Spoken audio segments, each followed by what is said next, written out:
കൃഷ്ണലീലകളിലേക്ക് ഒരു ദിവ്യപ്രയാണം. എല്ലാ സജ്ജനങ്ങൾക്കും എൻ്റെ വിനീതമായ നമസ്കാരം. അമ്മ യശോദയെ വിശ്വരൂപം കാട്ടി വിസ്മയിപ്പിച്ച ബാലൻ, കാളിയൻ്റെ ദർപ്പമടക്കി യമുനയെ ശാന്തമാക്കിയ വീരൻ, ഒരു കൊച്ചു വിരൽത്തുമ്പിൽ ഗോവർദ്ധനഗിരി ഉയർത്തിയ ഗോപാലൻ, കണ്ണൻ്റെ മാന്ത്രിക ലോകത്തിലേക്കുള്ള ഒരു വാതിൽ ഇവിടെ തുറക്കുന്നു. മായാമാധവൻ അവതാര പുണ്യം ഭാഗം 1 എല്ലാവർക്കും സുസ്വാഗതം. ഹരേ കൃഷ്ണ കൃഷ്ണ കൃഷ്ണ ഹരേ ഹരേ, ഹരേ രാമ രാമ രാമ ഹരേ ഹരേ. ഹൃദയത്തെ തൊടുന്ന മായാമാധവൻ, നൊമ്പരങ്ങൾ മായ്ക്കും ദിവ്യലീലകൾ. അധർമ്മത്തിൻ്റെ ഇരുൾ പടലങ്ങളെ ഭേദിച്ച് സ്നേഹത്തിൻ്റെയും ധർമ്മത്തിൻ്റെയും കതിരൊളിയായി ഭൂമിയിൽ പിറവിയെടുത്ത ആ മുരളി ലോലൻ്റെ അവതാര ലീലകൾ ഇവിടെ തുടങ്ങുന്നു. അമ്പാടിയിലെ പൈതലായും അർജുനൻ്റെ സാരഥിയായും വിശ്വമൊന്നാകെ നിറഞ്ഞാടുന്ന ആ മായക്കണ്ണൻ്റെ പാദങ്ങളിൽ സമർപ്പിക്കുന്ന ഭക്തി പുഷ്പമാണ് ഇവയെല്ലാം. ഹൃദയത്തിലെ നൊമ്പരങ്ങളെ മായ്ക്കുന്ന, ആത്മാവിന് ശാന്തി നൽകുന്ന ആ ദിവ്യലീലകളിലേക്ക് നമുക്ക് ഒരുമിച്ചൊരു തീർത്ഥാടനം നടത്താം. ജീവിതത്തിൻ്റെ കനൽപഥങ്ങളിൽ തളർന്നു നിൽക്കുമ്പോൾ ആശ്വാസത്തിൻ്റെ കുളിർ കാറ്റായി പെയ്യുന്നതാണ് മാധവൻ്റെ ലീലകൾ. ആ ചിരിയിൽ അലിയാത്ത ദുഃഖങ്ങളില്ല, ആ മുരളീരവത്തിൽ ഉണരാത്ത പ്രണയമില്ല. ഭക്തൻ്റെ കണ്ണീരൊപ്പുന്ന കനിവായും അഗതിക്ക് തുണയാകുന്ന കരുണയായും അവതരിച്ച ആ അവതാര പുരുഷൻ്റെ കഥകൾ ഇവിടെ ഹൃദയഭാഷയിൽ പുനർജനിക്കുന്നു. നൊമ്പരങ്ങളുടെ ഇരുൾപടലങ്ങളെ നീക്കി ആത്മാവിൽ ജ്ഞാനത്തിൻ്റെ പുലരുളി പടർത്തുന്ന ആ നീലക്കാർവർണ്ണൻ്റെ കാരുണ്യത്തിലേക്ക് ഒരു ദിവ്യപ്രയാണം. ഇനി നമുക്ക് ആ ശ്യാമവർണ്ണൻ്റെ ആദ്യത്തെ വിസ്മയത്തിലേക്ക്, ഇരുൾ മൂടിയ കാരാഗ്രഹത്തിൽ വെളിച്ചം വിതറിയ അവതാര പുണ്യത്തിലേക്ക് ഭക്തിപൂർവം ചുവടുവയ്ക്കാം. ഭഗവാന്റെ വരവിനായി പ്രകൃതി പോലും ഒരുങ്ങി നിന്നു. കൊടുങ്കാറ്റും പേമാരിയും ആ രാത്രിയെ ഭീതിതമാക്കിയിരുന്നെങ്കിലും കൃഷ്ണൻ ഭൂമിയിൽ പാദം സ്പർശിച്ച നിമിഷം യമുനാ നദി വഴിമാറിക്കൊടുത്തു. വാനിൽ നക്ഷത്രങ്ങൾ കൂടുതൽ ശോഭയോടെ മിന്നിത്തിളങ്ങി. ഭൂമി ദേവിയുടെ ഹൃദയത്തിലെ ഭാരമിറക്കാൻ, കണ്ണുനീർ തുടയ്ക്കാൻ സർവേശ്വരൻ എത്തിയപ്പോൾ വായുവിൽ അദൃശ്യമായ ഒരു പുണ്യഗന്ധം പടർന്നു. അധർമ്മത്തിൻ്റെ അന്ത്യം. അഹങ്കാരത്തിൻ്റെ പര്യായമായ കംസന്റെ കോട്ടകൾ വിറകൊണ്ടു. അധികാരത്തിൻ്റെ കരുത്തിൽ ആയുധമെടുത്ത് മാണവർക്ക് നേരെ വെറും ഒരു ശിശുവായി അവതരിച്ച ഭഗവാൻ മൗനമായ താക്കീതായിരുന്നു. കറുത്ത മാവിൻ്റെ ഇരുളിനേക്കാൾ കറുത്ത നിറമുള്ളവൻ, പക്ഷേ ലോകത്തിന് മുഴുവൻ വെളിച്ചം നൽകുന്നവൻ. ആ പുഞ്ചിരിയിൽ അധർമ്മത്തിൻ്റെ സാമ്രാജ്യം ചീട്ടുകൊട്ടാരം പോലെ തകരാൻ തുടങ്ങുകയായിരുന്നു. ദേവിയുടെ ഗർഭപാത്രത്തിൽ നിന്ന് വസുദേവരുടെ കൈകളിലേക്ക്, അവിടുന്ന് യമുന കടന്ന് അമ്പാടിയിലേക്ക് യാത്രയായി. ആ രാത്രി വെറുമൊരു രാത്രിയല്ല, മറിച്ച് യുഗപുരുഷന്റെ പിറവിയിലൂടെ മാനവകുലത്തിന് ലഭിച്ച ഏറ്റവും വലിയ വാഗ്ദാനമായിരുന്നു. കാരാഗൃഹത്തിലെ തടവറകൾ തുറക്കപ്പെട്ടത് വെറും ഒരു അത്ഭുതമായിരുന്നില്ല, മറിച്ച് അജ്ഞതയുടെ ബന്ധനങ്ങളിൽ നിന്ന് മനുഷ്യനെ മോചിപ്പിക്കാനുള്ള തുടക്കമായിരുന്നു. മേഘശ്യാമള വർണ്ണനായ ആ ഉണ്ണിക്കണ്ണൻ ഭൂമിയിലേക്ക് ഇറങ്ങി വന്നപ്പോൾ വാടിയ പൂക്കൾ പോലും വീണ്ടും വിരിഞ്ഞു. അസുരശക്തികളുടെ ഭാരത്താൽ വീർപ്പുമുട്ടിയ ഭൂമിദേവിക്ക് ആ രാത്രി ആശ്വാസത്തിൻ്റെ തണുപ്പുള്ള കാറ്റായി മാറി. 1000 സൂര്യന്മാരുടെ പ്രഭയോടെ അധർമ്മത്തിൻ്റെ അന്ധകാരം കീറിമുറിച്ചുകൊണ്ട് ആ പുണ്യനിമിഷം പിറന്നു. കാരാഗൃഹത്തിൻ്റെ ഇരുമ്പഴികൾക്കുള്ളിൽ, കംസന്റെ ക്രൂരതയുടെ നിഴലിൽ ലോകം മുഴുവൻ ശ്വാസമടക്കി പിടിച്ചു നിന്ന ആ അർദ്ധരാത്രി, ഭഗവാൻ ഗീതയിൽ അരുളി ചെയ്ത ആ മഹത് വചനം ഇവിടെ അന്വർത്ഥമാകുന്നു. യദാ യദാ ഹി ധർമ്മസ്യ ഗ്ലാനിർഭവതി ഭാരത അഭ്യുത്ഥാനമധർമ്മസ്യ തദാത്മാനം സൃജാമ്യഹം. ഹേ ഭാരത, എപ്പോഴൊക്കെ ധർമ്മത്തിന് ഗ്ലാനി, ക്ഷയം സംഭവിക്കുന്നുവോ, എപ്പോഴൊക്കെ അധർമ്മം തലപൊക്കുന്നുവോ, അപ്പോഴൊക്കെ ഞാൻ മണ്ണിൽ അവതരിക്കുന്നു. ഭാദ്രപ്രദ മാസത്തിലെ, അതായത് ചിങ്ങമാസത്തിലെ കറുത്ത പക്ഷത്തിൽ അഷ്ടമിരോഹിണി നാളിൽ ലോകം മുഴുവൻ ശ്വാസമടക്കി പിടിച്ചു നിന്ന നിമിഷം ആകാശത്ത് കാർമേഘങ്ങൾ ഗർജിക്കുകയും ഭൂമിയിൽ കാരാഗൃഹത്തിന്റെ കവാടങ്ങൾ ഇരുളിൽ മുങ്ങിക്കിടക്കുകയും ചെയ്ത അർദ്ധരാത്രിയിൽ ഒരു മഹാത്ഭുതം സംഭവിച്ചു. മധുരയിലെ കാരാഗൃഹത്തിൽ വസുദേവരുടെയും ദേവിയുടെയും 8ാമത്തെ പുത്രനായി ഭഗവാൻ ശംഖചക്ര ഗദാധാരിയായി പ്രത്യക്ഷപ്പെട്ടു. ആ രൂപത്തെ മേൽപ്പത്തൂർ ഭട്ടതിരിപ്പാട് നാരായണീയത്തിൽ അതീവ സുന്ദരമായി വർണ്ണിക്കുന്നു. ശ്രീമദ് ഭാഗവതം ദശമസ്കന്ധം അധ്യായം 3 ശ്ലോകം 9 നാരായണീയം ദശകം 38 ശ്ലോകം 1 ഇതുപോലെ വർണ്ണിക്കുന്നു. ഈ ശ്ലോകം വസുദേവർക്കും ദേവകിക്കും മുന്നിൽ ഭഗവാൻ ചതുർബാഹുവായി പ്രത്യക്ഷപ്പെട്ട നിമിഷത്തെ വർണ്ണിക്കുകയാണ്.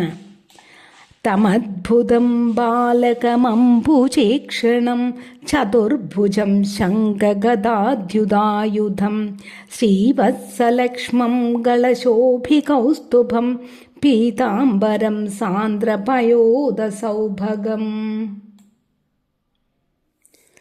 താമരയിൽ ഇതൾ പോലെയുള്ള കണ്ണുകളുള്ളവനും 4 തൃക്കൈകളിൽ ശംഖും ഗദയും തുടങ്ങിയ ആയുധങ്ങൾ ഏന്തിയവനും മാറിൽ ശ്രീവത്സം എന്ന അടയാളമുള്ളവനും കഴുത്തിൽ കൗസ്തുഭരത്നം ശോഭിക്കുന്നവനും പീതാംബരം ധരിച്ചവനുമായ കാർമേഘം പോലെ ശ്യാമവർണ്ണത്തോടു കൂടിയവനുമായ ആ അദ്ഭുത ബാലനെ ഞാൻ വണങ്ങുന്നു എന്നാണ് ഈ വരികളുടെ അർത്ഥം. ഭയചകിതരായ മാതാപിതാക്കളുടെ അപേക്ഷപ്രകാരം ഭഗവാൻ ഒരു സാധാരണ ശിശുവായി മാറി. വസുദേവർ ആ പൈതലിനെ എടുത്ത് യമുനയുടെ തീരത്തേക്ക് നടന്നു. ആകാശം ഇടിമിന്നലുകളാൽ പ്രകമ്പനം കൊണ്ടു, മഴ തകർത്തു പെയ്തു. എന്നാൽ ഭഗവാനെ വഹിച്ചുകൊണ്ടുള്ള വസുദേവർക്ക് യമുന വഴിമാറിക്കൊടുത്തു. ആദിശേഷൻ തൻ്റെ ഫണങ്ങളാൽ കുടപിടിച്ചു. ഗോകുലത്തിലെ നന്ദഗോപരുടെയും യശോദയമ്മയുടെയും അരുകിൽ ആ മായക്കണ്ണൻ എത്തിയതോടെ ഭൂമിയിലെ ഏറ്റവും മനോഹരമായ ബാലലീലകൾക്ക് തുടക്കമായി. ദുഃഖഭരിതമായ ലോകത്തിന് ആശ്വാസമായി പുഞ്ചിരി തൂകുന്ന ആ മുഖം ഉദിച്ചുയർന്നു. നന്ദഗോപരുടെയും യശോദാമ്മയുടെയും പുണ്യമായി കുലത്തിൻ്റെ പ്രാണനായി മാറിയ ആ ഉണ്ണിക്കണ്ണൻ്റെ ബാലലീലകളിലേക്ക് നമുക്ക് പ്രവേശിക്കാം. ഗോകുലത്തിലെ അമൃതം, യശോദാമ്മയുടെ നവനീതചോരൻ. അമ്പാടിയിലെ ഓരോ മണൽത്തരിയും ഭഗവാന്റെ പാദസ്പർശത്തിനായി കാത്തിരുന്ന കാലം. യമുനയുടെ തീരത്ത് പശുക്കളെ മേച്ചും ഗോപാലന്മാരുമായി കളിച്ചും ചിരിച്ചും വളരുന്ന ആ നീലക്കണ്ണൻ ഗോകുലത്തിൻ്റെ ഐശ്വര്യമായി മാറി. വീട്ടുജോലികളിൽ മുഴുകിയിരിക്കുമ്പോഴും യശോദാമ്മയുടെയും ഗോപികമാരുടെയും മനസ്സ് എപ്പോഴും ആ കുസൃതിക്കണ്ണൻ്റെ പിന്നാലെയായിരുന്നു. പാൽപാത്രങ്ങൾ ഉടച്ചും വെണ്ണ കവർന്നും അവൻ നടത്തുന്ന വികൃതികൾ അവർക്ക് പരാതിയായിരുന്നില്ല, മറിച്ച് അനന്തമായിരുന്നു. നവനീത ചോരൻ, നവനീതമെന്നാൽ വെണ്ണ, വെണ്ണക്കള്ളൻ എന്ന പേര് ഭഗവാൻ നേടിയത് വെണ്ണയോടുള്ള കൊതി കൊണ്ടല്ല, മറിച്ച് ഭക്തരുടെ ഉള്ളിലെ സ്നേഹമാകുന്ന വെണ്ണ കവർന്നെടുക്കാനായിരുന്നു. യശോദാമ്മയ്ക്ക് തൈര് കടയുമ്പോൾ ആ മനോഹരമായ ശബ്ദം കേട്ട് ഓടി വരുന്ന കണ്ണൻ പാൽപാത്രങ്ങൾ ഉടയ്ക്കുന്നതും വെണ്ണ മോഷ്ടിക്കുന്നതും പതിവായിരുന്നു. ഗോപികമാർ പരാതിയായി വരുമ്പോൾ നിരപരാധിയെപ്പോലെ മിഴിച്ചു നിൽക്കുന്ന ആ കണ്ണുകളിൽ നോക്കിയാൽ അവർ തങ്ങളുടെ സങ്കടമെല്ലാം മറന്നു പോകും. വെണ്ണക്കണ്ണൻ മോഷ്ടിക്കുന്നത് വെറും വെണ്ണയല്ല, മറിച്ച് തൻ്റെ ഭക്തരുടെ ഹൃദയത്തിലെ സ്നേഹവും അലിഞ്ഞു ചേർന്ന ഭക്തിയുമാണ്. അമ്പാടിയിലെ മണ്ണും വിണ്ണും ഒരുപോലെ കൃഷ്ണ പ്രേമത്തിൽ അലിഞ്ഞു ചേർന്ന ആ കാലം ഭാരതീയ സങ്കല്പത്തിലെ ഏറ്റവും സുന്ദരമായ അധ്യായമാണ്. ഐശ്വര്യവും സ്നേഹവും ഒരുപോലെ നിറഞ്ഞ ആ ഗോകുലം ഇന്നും ഓരോ ഭക്തൻ്റെയും മനസ്സിൽ കുടികൊള്ളുന്നു. ഒരിക്കൽ മണ്ണ് തിന്നു എന്ന് പറഞ്ഞ യശോദാമ്മ കണ്ണനെ പിടികൂടി. വായ തുറക്കൂ കണ്ണ എന്ന് ദേഷ്യപ്പെട്ട യശോദയ്ക്ക് മുന്നിൽ ആ കൊച്ചു ബാലൻ വായ തുറന്നപ്പോൾ കണ്ടത് മണ്ണല്ലായിരുന്നു. ചന്ദ്രനും സൂര്യനും നക്ഷത്രങ്ങളും ആകാശവും ഭൂമിയും സകല ചരാചരങ്ങളും അടങ്ങിയ അനന്തമായ ബ്രഹ്മാണ്ടം ആ കുഞ്ഞു വായയ്ക്കുള്ളിൽ കണ്ട യശോദാമ്മ സ്തംഭിച്ചുപോയി. തൻ്റെ പുത്രൻ വെറും ഒരു കുഞ്ഞല്ല, പ്രപഞ്ചനാഥനാണെന്ന് ആ മാതാവ് ഒരു നിമിഷം തിരിച്ചറിഞ്ഞു. എങ്കിലും ആ മായക്കണ്ണൻ ഉടനെ തൻ്റെ മായയാൽ ആ സ്മരണ മായ്ച്ചു കളയുകയും വീണ്ടും യശോദയുടെ പ്രിയപ്പെട്ട ഉണ്ണിയായി മാറുകയും ചെയ്തു. ഭഗവത്ഗീത അധ്യായം 4 ശ്ലോകം 6 ഇങ്ങനെ: അജോപി സന്നവ്യയാത്മാ ഭൂതാനാമീശ്വരോപി സൻ പ്രകൃതിം സ്വാമധിഷ്ഠായ സംഭവാമ്യാത്മമായയാം. ജന്മമില്ലാത്തവനും നാശമില്ലാത്തവനും സകല ഭൂതങ്ങൾക്കും ഈശ്വരനുമായിരുന്നിട്ടും ഞാൻ എൻ്റെ പ്രകൃതിയെ വശത്താക്കി സ്വന്തം മായയാൽ അവതരിക്കുന്നു. ഈ മായയാണ് അമ്പാടിയിലെ ഓരോ വീട്ടിലും സന്തോഷമായും കുസൃതിയായും പെയ്തിറങ്ങിയത്. തീർച്ചയായും ഭഗവാന്റെ ഓരോ ലീലകളിലേക്കും ഇറങ്ങിച്ചെല്ലുക എന്നത് ഒരു തീർത്ഥത്തിൽ നീരാടുന്നത് പോലെയാണ്. ഭഗവാന്റെ ലീലകൾ ഓരോന്നായി ആസ്വദിക്കാൻ നാം തയ്യാറെടുക്കുമ്പോൾ വാസ്തവത്തിൽ നാം നമ്മെ തന്നെ മറന്നു പോകുന്ന ഒരു ദിവ്യാനുഭൂതിയിലേക്കാണ് കടന്നു കയറുന്നത്. ഓരോ കഥയും വെറുമൊരു സംഭവമല്ല, മറിച്ച് ഓരോ ഭക്തന്റെയും ആത്മാവിനെ തൊട്ടുണർത്തുന്ന സ്പന്ദനങ്ങളാണ്.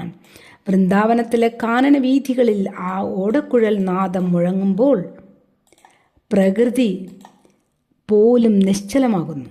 ഒഴുകുന്ന യമുന തടഞ്ഞു നിൽക്കുന്നു. മരങ്ങൾ ഭഗവാനെ വണങ്ങാനായി പൂക്കൾ പൊഴിക്കുന്നു. കാട്ടിലെ മയിലുകൾ ആ താളത്തിനൊത്ത് പീലി വിടർത്തി നൃത്തം ചെയ്യുന്നു.